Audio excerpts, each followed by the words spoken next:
Hello, good afternoon everybody. Thank you for coming to this talk. As AJ said, we're going to be talking about digital success and how to raise more money online. Just to start, it'd be really helpful. Can I just see, by a show of hands, who is here from predominantly a church perspective on this matter in the room? Okay, it's a fair few. And the rest of you, presumably, charity perspective? Hands up. Okay, great. Can I just see who here has already got online income that they're trying to grow, and so you've got something there? Okay, great. And who here is just starting out, haven't really got much to speak of right now, but are looking to get started? Okay, that's really helpful just to see where everyone is at.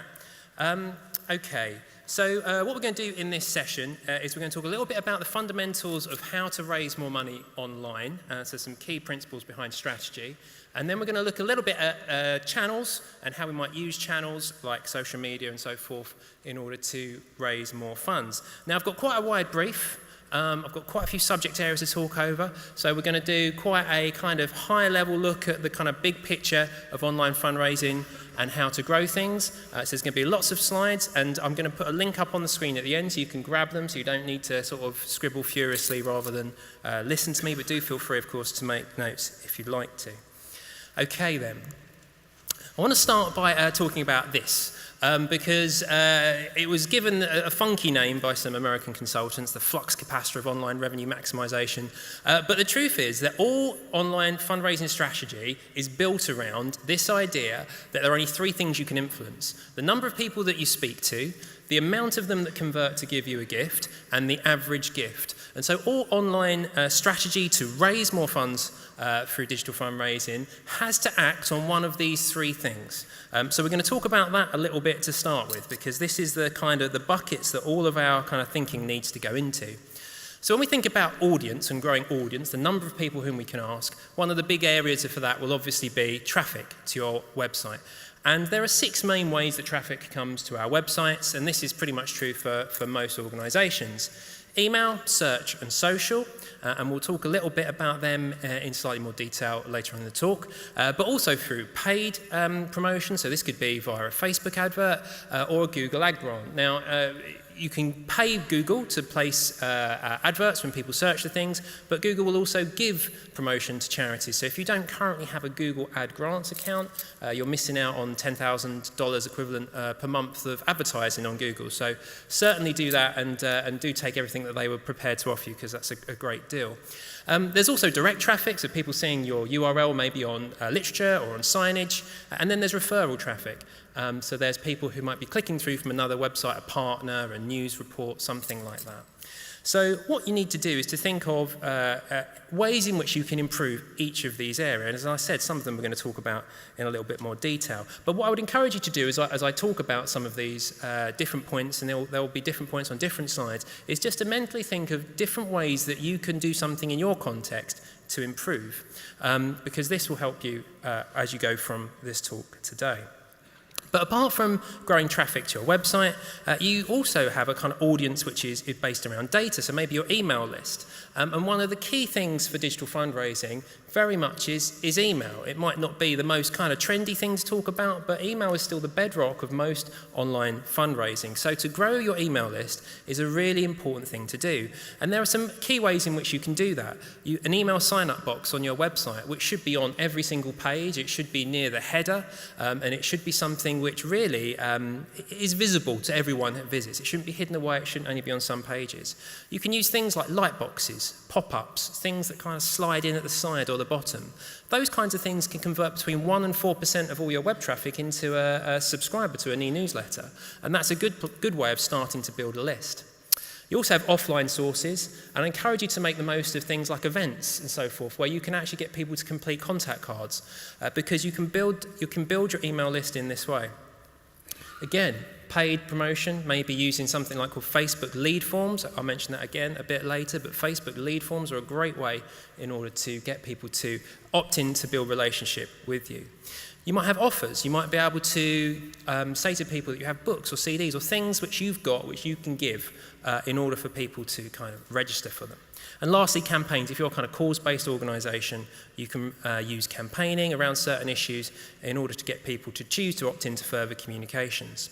All of this is to say is that we need to be very intentional about building our email list and building our wider database, because at the heart of it, fundraising is about relationships. And the more that we can know people, the more that they know us, the more that we can build a deeper relationship and the more likely they are to support us.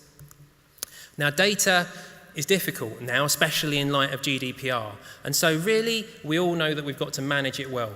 So we need to use tools like MailChimp and so forth. And if you're just starting out, I would suggest, apart from your email provider, maybe you need to get yourself a CRM as well. And for example, HubSpot, if you look for HubSpot, can provide a totally free CRM that you can use to start off before you maybe graduate onto something else.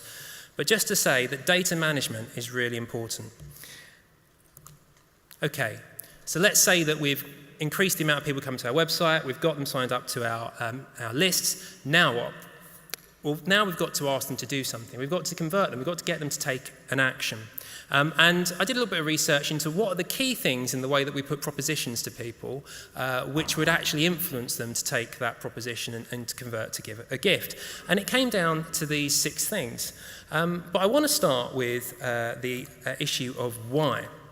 The reason I want to start with why is because very often when you are very passionate about your cause, you're very passionate about your organisation, we kind of forget about the why. We leave the why to the end. We sometimes assume that they understand the why because it's implicit. We're doing a good work.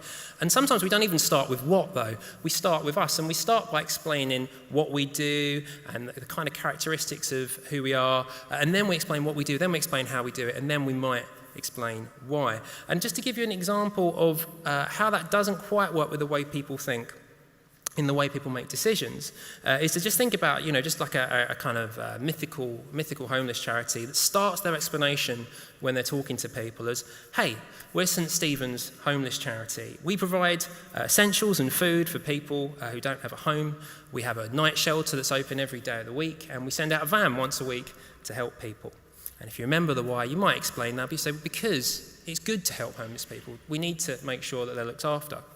Well, that's okay. But when we start with why, we get to a slightly deeper reason for why things are going on. And when we actually emphasize the why more than the what, we actually start to engage people at a heart level and an emotional level in what we're doing. So imagine if they start their explanation this way. We believe that no one should be left abandoned, alone on the street, in the cold, without the necessities they need for everyday life. That is why we're open every single night of the week to help people, and why we send out a van every week to reach people whom we can't get into our shelter. And we do this by providing the food and essentials that they need. We are St. Stephen's Homeless Charity. Are you with us? When we start with why, we manage to explain to people in a more compelling way the reasons we're doing things and invite them to be a part of our story. We need to get away from the what and the logistics in order to convince them at heart level of what we're doing. But there are other things that we need to emphasize in order to get someone to make the decision and to support us. Firstly, we need a clear goal. Again, I'll use this example part way through of this mythical charity, but it's one thing to ask for money for ongoing work, but it's another thing to say, right, actually what we want to do is we want to buy a second van. And we want a second van to go out and help more people. Okay, so now we have a clear goal rather than just kind of, a maintenance ask. But also we need to have testimonies. People need evidence of why our work is good. So we need to have someone who's been helped to say, do you know what? I didn't have anything, and then these guys turned up and they changed my world around. Fantastic. We also need to show social proof. And what I mean by that is that because we are herd creatures in a way, we need to see others doing the thing that we're being asked to do. So I'll give you an example. If you're walking down the street and there's someone shaking a tin for charity, and there's 3 people in front of you, and the 3 people in front of you walk past the person shaking the tin, you are more likely to walk past the person shaking the tin. Now, if those 3 people in front of you all put £1 in the tin, you are more likely to put £1 in the tin. So we need to demonstrate to people that actually what we're doing is something that other people want to get involved with. It's something which people like you want to do. People really want to understand that it's people like me that support this kind of work. So we need to demonstrate the kinds of support that we're receiving so that people can see that actually, no, this is a good thing to do and I'm going to join with others to do it. We also need to make a clear ask. I've seen the difference between a kind of feeble ask and a clear ask cut in half the response to an identical piece of fundraising. So instead of saying, we're asking you to give a gift today to support this cause, and we wonder if you could give £20 today towards this appeal. That would be relatively clear. But sometimes we kind of step back and we say, well, think about it. We want you to consider whether you might be something you want to get involved with. And actually, the number one reason why fundraisers don't get a gift is because they don't actually get to a point of making a clear ask. So we need to make sure that there's clarity in our communication as to what the person we're talking to is meant to do. And lastly, urgency. So again, thinking about this goal of maybe buying a new van for a homeless charity, it's just coming up to Christmas. So maybe the potential donor is thinking, do you know what, this sounds good, but it's Christmas coming up. I'm going to check back in the new year. If they still need some more money, maybe I'll help them then. But if we say, actually, do you know what, we want to raise the money by the end of November because we want this van out at Christmas and we want it helping people through this really difficult time of the year to be homeless, then all of a sudden that person that's received your communication needs to make a decision now. They can't put it off. And so that really helps in getting people to make that step to support. So hopefully if we do those 6 things, we'll have created some motivation. There's some willingness now to actually support your cause. But we've got things working against that, and sometimes we would call that friction. And so in an online sense, that's the things that stand in my way when I want to make a gift. So for example, page load time. If it takes 7 seconds to load your web page, you might lose me. You really need to have a web page load in just 2 or 3 seconds. Maybe the layout is a bit confusing. Maybe there's inconsistency in the way it's displayed. Maybe there's quality issues. There's been research to show that just the presence of typos on a checkout page on e-commerce will decrease the result because people subconsciously lose confidence in the organisation that they're transacting with. Quality and length. Also things to watch out for, the appropriate length, or also confusing the ask so that maybe your communication asks for a regular gift, but actually the page defaults to a one-off gift. All those sorts of things which get in the way. We need to put ourselves in our donor's shoes, and we need to make sure that we're removing every barrier that gets in the way of their good intention to support our cause. Okay, so we've increased the number of people in our world. We've hopefully put in front of them a compelling case that they might support. And now we want to see how much they'd like to give us. Now, the interesting thing is if someone comes to your charity, they don't really have a context of how much they should give other than maybe what they've picked up from some of your communications. And so we all know some charities that ask for £3 because, Samaritans with the whole kind of fund a call thing. We all know charities that might ask for £50 or £100 or £20 a month. There's a whole range. So how do they know what's the right level to give you? So using things like default gifts is a really helpful thing. It gives them a context and a kind of baseline. So that would be something which you would work on. You would look at what your median giving is and you would pick a level around that so that it made sense to your average giver. And you'd also maybe look at putting in a giving array. This can be really helpful in giving people options. So you would normally have, say, 4 options. You would make the kind of default, the second option, with 1 lower option and 2 higher options. So you could have a £10 one, a £30 one, which is the default, let's just say a £100 one and a £200 one. And the presence of those higher ones signals to people that have the capacity that actually there is a good use for that additional funds. And therefore what you can do is actually signal to people who can that they can give more whilst providing a default level for the most usual case. Also personalising your ask so that actually you're looking at the right ask for the right person. If you have major donors, don't send them to a page that defaults to say £20 if their background to history is giving £500 in every donation. That just means that you don't know them. Again, social proof. What are other people giving? Some charities use donor walls. Dave from Swindon's just given £20. Sue from Bournemouth's just given £30. Again, you can show what other people are giving and people will tend to fit into that. You can offer a donor benefit. That means maybe if you give over a certain level, there's a free book or CD or something like that, or come in and visit us at our charity. Or you can offer a recipient benefit, which means that more you can demonstrate the impact of more giving. So, for example, with our homeless charity, maybe £20 will provide a bed for a night for a homeless person, but maybe £70 will provide a room for a night for a homeless family. So by explaining the recipient benefit that increases with the increased gift, you can increase how much you receive. In addition, you can have matching grants as well, where you can have maybe more significant donors agree to match gifts above a certain level to incentivise giving that is higher. Those are just some simple ways to increase your average gift. Now, if we do that, if we maximise our audience, if we maximise the percentage of that audience that converts to become a donor, and then we maximise the amount of money which they're prepared to give, then we've made an exponentially greater impact on the amount of online income that we've received. So that was the fundamentals of how we construct an online fundraising strategy. The good news is, in the context of online fundraising, everything's pointing up, as you would imagine. This is a growth medium. Whatever way you look, it's cited as growing between 12 and 19% per year. A quarter of donors are giving online, that's a quarter of all donors, and 21% of all online donations are via mobile, and that is growing as a very, very significant segment. And at least 2.4 billion is given online each year in this country, almost certainly more. So it's a good place. We're in a rising tide, and that's helpful to us. But we've got to use some tools now in order to do that. We've got the principles in place of how we need to gather people, talk to people, and bring them into our supporting relationship. But we've got some channels to do that on. Now, if you're a smaller charity, sometimes it's easy to think, well, it's easy for the big guys, or it's easy for people with resources. And of course it's true, the more resources you have, then some of these things can become more straightforward. But the thing is, there are lots of advantages to being a smaller charity. With a smaller charity, the one thing that you have is that you can have a much bigger personality. So if you're going to be small like Alvin on the screen here, the personality that you have needn't be small, and the impact that you have needn't be small. So you can still actually make a difference in terms of what you're doing in your online fundraising.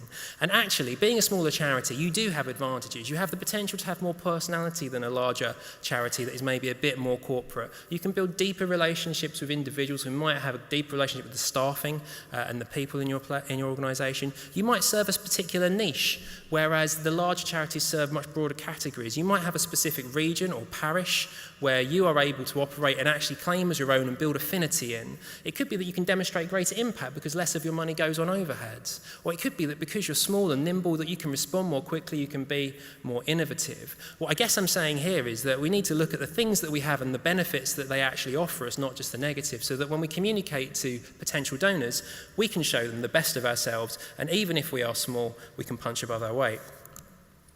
So let's talk about some of these channels, and the first one that I want to talk about is social media. So, I'm reliably informed if you put a thought in a Venn diagram, it immediately looks more intelligent, so that's what I've done. There you go. But let me explain it to you. First what I'd say is that don't worry about the size of the different, the kind of circles here, because you would have, everyone would have different proportions of email lists to followers to website visits and all of that. The point is really the overlap. But what I want to start by saying is that social media is not a direct response media. So it is not, for 99.9% of charities, the place where they are going out, asking for donations and receiving, via that channel, a great number of gifts. It just doesn't really happen. You can certainly point to exceptions, and you can certainly point to things like Ice Bucket Challenge, but for the vast majority of charities, that's not the role that social media can play for them. But there are three things which social media can do for every charity, which is really important. The first one is called message reinforcement. The second one is social amplification, and the third one is about data acquisition. So what do I mean by message reinforcement? Well, the first thing is you might not be able to pay for exposure to a wide list online. But let me put it to you this way. If Premier has maybe 50, 60, 70,000 followers on Facebook, I can tell you for a fact that they all have over 4 million friends between them. So immediately, through my gateway of followers, I can reach people. So your church might only have 100 people on social media, but if they've all got 300 friends, immediately you have the ability to amplify your message through those people. So we need to look at the social capital we have in our staff, in our current supporters, in our congregation, in our volunteers, and we need to harness that, because that is something that you can do straight away with minimal investment. How can we use what we have to amplify our current message? Second thing, is message reinforcement I want to talk about. And that is about really taking the people who already maybe receive a message one way and giving them the message in another way. So if we look at the people on our email list, we can upload our email list onto Facebook and then target those people with the same message they receive by email in Facebook. By using the tracking pixel on our website, we can do the same with our website. So all of a sudden, the people who maybe got your email, went to your website and are also on social media are seeing your message in 3 different places. And what social media can therefore do is not necessarily necessarily get that result and get the click to give the gift, but it actually re-amplifies and doubles down on the message that you've already put out, and therefore actually can increase the effectiveness of your website and increase the effectiveness of your emails. The other thing that social media can do for a charity, and I mentioned this earlier about lead forms on Facebook, is to provide a place where you can actually go to people who are in your kind of target as potential supporters, offer them things like a newsletter or resources that might lead them to sign up. And from that, you can build a good qualified leads list with which you can then actually put in front of a call to support. So those are just some very simple ways in which anyone really can use social media. But doing that to amplify, doing that to reinforce, and doing that to bring people into the universe of your charity, not necessarily to get a gift on the first click. I want to talk next about crowdfunding. Because crowdfunding is probably one of the forms of fundraising that works nicest and most comfortably with social media. In fact, actually, crowdfunding research was done, and it showed 47% of millennials said they were likely to give to crowdfunding causes in the next 12 months, as opposed to 13% of baby boomers. So crowdfunding is something that appeals to a kind of younger demographic. And it's about the practice of basically getting a number of small amounts of money from a large number of people, typically via the internet, except for the fact we're all sitting in a crowdfunded building. So this was built via the 1 Million Guinea campaign, I think in 1898, and they crowdfunded the money for this. Mozart crowdfunded some of the money that would get him into certain opera houses and get certain things produced. So crowdfunding is not a new thing, but it is obviously exploding because of the internet. And what we can see from crowdfunder.co.uk is actually quite a high conversion rate when people visit crowdfunding pages at 5%, and quite a high average gift at £50. Therefore, to raise £10,000, 4,000 people visiting a page at 5% conversion rate, given £50, gets you there. And there you can see in that logic exactly the same metric of the audience, the conversion rate, and the average gift.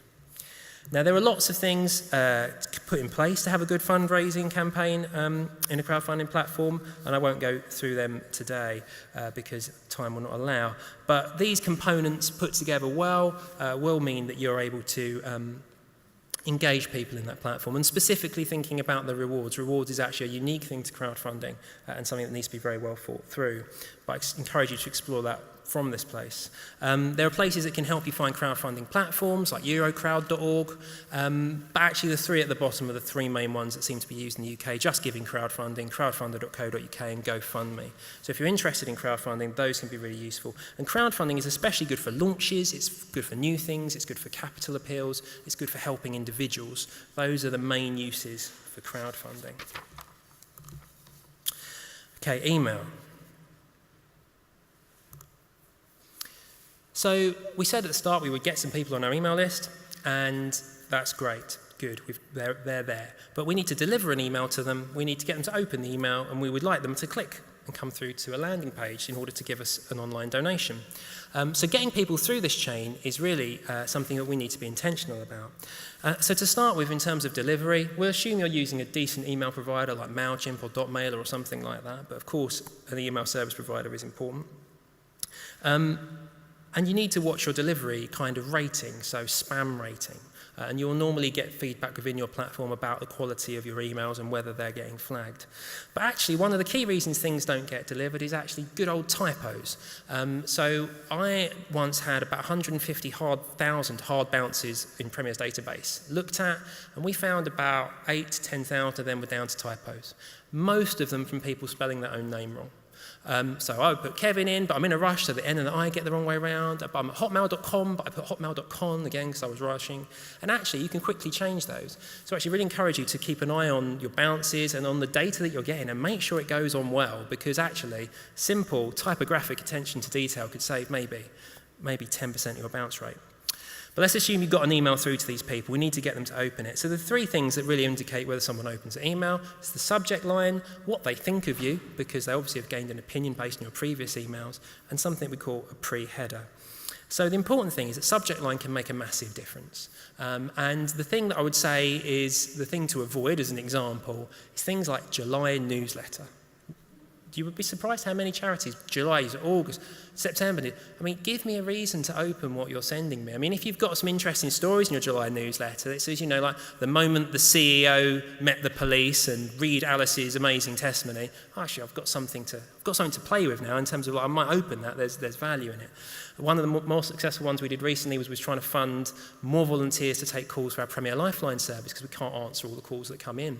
And that was what the whole fundraising campaign was about, answering more calls. So the subject line I put in the email was missed call. And of course, instantly people, missed call? Oh, I'll open that because maybe I missed a call. And, loads of people, it doubled our open rate from our normal average. So by being clever, by intriguing people, by communicating value, we can get them in. But also the pre-header, that's the thing you see as the summary, the little teaser within your kind of maybe iPhone, or whether, Outlook, something like that. If you put view in browser at the top of your emails, that will be the thing that gets previewed. So put another line at the very top of your email that explains why there's value in your email, and hopefully people will open it, and because it will appear in the preview. And that's really the main thing, really. Your subject lines and your pre-headers need to explain really well why there's value and intrigue people into opening. But clicking, what will get someone to click?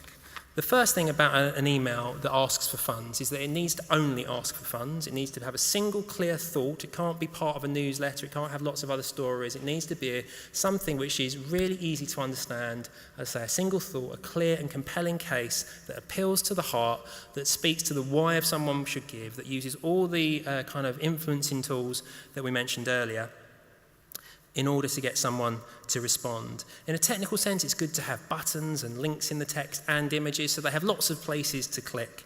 But really, it comes down to the clear, compelling nature of what you're presenting and the way you ask someone to support. Length is not necessarily the issue. Appropriate length is important. It can be long if it's great, but if it's more appropriate to be short, make it short. There's no real right or wrong in that particular instance. Your website, which is where I assume people will go after they've probably clicked upon your emails. So for your website, the first thing to say about that is with a website, you must start with outcomes, not content, not even sitemaps. Start with outcomes. Now, what I mean by that is that there's a point to your website, and that presumably you want people to do something. When they're there, you want them to maybe join your newsletters, volunteer for a cause, give a gift. So we start from that behavior and work backwards to the layout, to the content, to the colors, to the imagery, to the navigation, to everything that supports that journey. Too often you can be presented with something that looks nice, and it looks nice, but in terms of encouraging people to take a course of action, it doesn't actually hit the mark. So that is the most fundamental thing about our website. Start with the outcome and work back from there. Put yourselves in the shoes of the individual that is visiting and see the website through their eyes. Absolutely, there are technical things that should be it should be mobile optimized, it should load fast. These things are all kind of the essentials, but to get people to take a course of action, we have to be really intentional and look beyond the superficial. I always say to people, I'm not asking whether you like it, I'm asking whether you think it will work. Too often you'll get people, I don't like that colour, I don't like big images like that. I'm not trying to gauge whether I like it, I'm trying to gauge whether the audience is going to engage with it and whether it's going to work in enticing them into actually building a relationship with us. So looking at your website, avoiding the things that I put on the screen, and trying to make sure that you start with your outcomes is absolutely the fundamentals of making a website work. And in terms of getting traffic there from search, which is one of the things I was asked to look at, first thing I'd say is, do you know what search engines look for? Because lots of people still think that it's meta keywords, and they haven't been looked at by Google since 2009 or before. So we have to know what search engines are really looking for. But more than that, we actually have to know what humans are looking for, because the engineers at Google have put all the effort in to try and think like humans, and we then try and think like machines. But actually, it's all about what is the real normal person going to type into Google that might conceivably lead them to a website like yours, and then to build content around it. So whatever that is, if that is, homelessness in Streatham, for example, then you start, okay, that's what we think people are searching for. We work back from there. Incidentally, you can use Google Analytics, you can use Google Webmaster Tools to see what people are actually searching for to find your site. And if you have an AdWords account, you don't have to spend any money, you just have to make one. You can actually do keyword planning and see how many people are searching for different search terms within a given month. And actually you can say, there's 10,000 people a month searching for that. I might make some content in order to be picked up on that. And so yes, a domain that uses keywords is important. Page titles, headings, and body copy using the keywords that you've identified, very important. But also technical plays a role. Google downrates slow websites, it downrates non-mobile optimized websites, it downrates websites covered in adverts, it downrates websites it thinks has security risks, it downrates websites which have duplicate content, it downrates websites which have dead content. So we have to get a technical house in order as well. But really, where the traffic comes is in things that are harder to fake and harder to actually forcibly make happen. Inbound links is the most important thing that you can get. So partners, local newspapers, anyone's social media accounts, get them to create links to your site, because when Google starts to see all these inbound links, it starts saying, oh, people actually like this site, and it starts to kind of give you traffic. Also, it looks at little things like how long is your domain registered for. The longer the better, because scammers use very short registration periods. It looks at things like whether people actually click on you when you come up in search listings. So there's all sorts of things which go into it, but there are some things within our control. Instant messaging. This is a new thing. I'm not going to spend too long on this. I want to actually show you a little case study. But instant messaging, many of you will have WhatsApp and Messenger, and this is probably one of the most fastest developing areas of social media. And it kind of, instant messaging is the wrong term. They do everything now. There's so many different functions. One of the most important things for charities is the chatbot function in Messenger. But in fact, the business version of WhatsApp is actually really interesting. That's totally free, and you create business and charity profiles in there. There's all sorts of things to test out and play. And what I would say is that it is just growing exponentially. So at the moment, WhatsApp is 1.5 billion worldwide, Facebook Messenger 1.3. WhatsApp, as you probably know, is owned by Facebook Messenger, by Facebook rather. So Facebook own instant messaging. But instant messaging is absolutely so much more prevalent than almost any other form of social media. And there was a study done in the States where they did a really interesting thing and something very counterintuitive for fundraisers. They sent people via a chatbot rather than direct to a landing page. Now, you normally think, no, don't do anything in the way of getting them to the landing page. That's where they're going to give the gift. But instead, what they did was they put them into a chatbot. So instead of clicking off of a Facebook advert to the landing page, the chatbot said, hello, okay, what's your name? Oh, it's Kevin. Okay. Well, what's your email address, Kevin? Okay, blah, blah, blah. How much would you like to give today? Okay, I'd like to give that. And in the end, it populated a landing page with all the answers it had given. But what you could see was, and this was a large-scale study in the States, and the reference is on the screen, is actually the cost per donation went from $12.55 down to $4.84. The return on investment went from $2 to $3. And the emails collected actually increased by about 1,000%. And the reason was really simple. When you go to a web page to give a gift, you either do it or you don't. And if you abandon, it's gone. And as a charity, you've got no idea what happened other than maybe someone visited that page and then they went. But in this particular conversation, it progressively asked the information. So if someone gave up after giving them your name and postal address and email, well, you'd asked for that already, you'd got that. So actually, all these people that gave up, the charity was able to then go on and build a relationship with further on, so they weren't lost to them. But more than that, because of the nice way it interacted with people, twice as many people actually gave a gift in the end. So this is almost, as I say, very counterintuitive, a very good example of how using a kind of like a chatbot within an instant messenger is actually able to improve the online fundraising experience. So this is new, it's growing, it's not for everyone, but I encourage you to play. I encourage you to get WhatsApp and Messenger and to look at the different things available to you and to just keep an eye on it, because actually it's a space which could be really helpful. And Tear Fund, for example, as a charity is really kind of looking at this more than most, and they've done some really interesting things around their chatbots and the way they use WhatsApp, and I encourage you to check that out. Last up, third-party platforms. So you'll know that you can use third-party platforms, that people maybe who are community fundraising. So obviously there's Just Giving, there's Virgin Money Giving, and Give.net, which I would be very remiss not to mention because obviously it's Stewardship's platform. These really offer you an infrastructure, trust, and a user base. And you may have seen the video that was playing for Give.net in the break, but it really does enable you to get going very quickly with a kind of, plug-and-play solution. Now, of course, you get the benefit of their infrastructure, the trust people have with them, and their user base. But obviously, you get charged a fee. But that's only fair because they've got costs to cover, and they're providing a great service. And the only other downside is really, if you decide you want it to look this way, not that way, or do this and not that, If their platform allows it, great. If it doesn't, then you don't get to do that. But I would encourage you to check those out. That is the end of what I wanted to say in terms of the way we're doing channels. I've got 3 lots of resources I want to recommend to you. Go back one.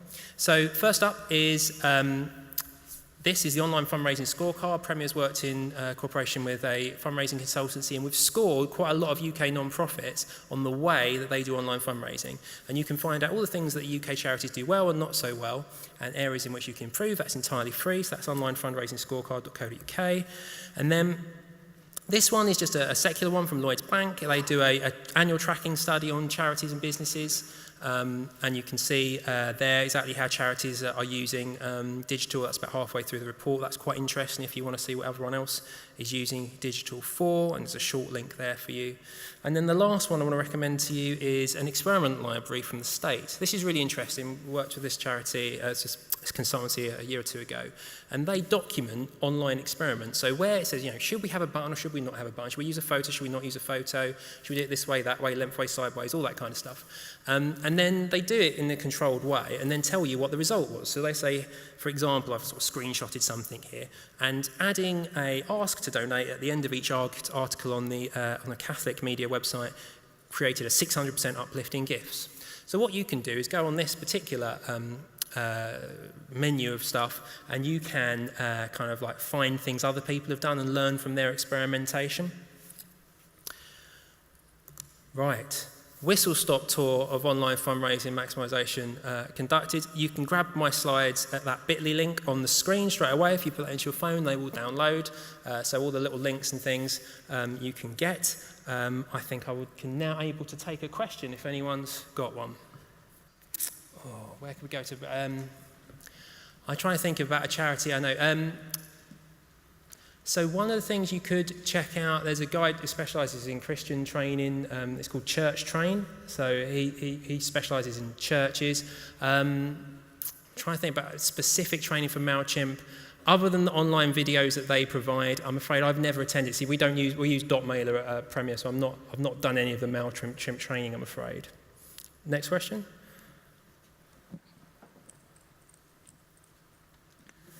Hi, I have got a question, but the last charity I was in with MailChimp, we belong to a load of local small business networking groups, and small businesses use MailChimp a lot because they don't have, and actually the people that gave me the most help when we were a small charity were just was a local businesswoman who did social media and just gave it. So if you've got like Chamber of Commerce or Women in Business Network or whatever those are, you might find somebody just as an individual to help you. Sorry, that was just...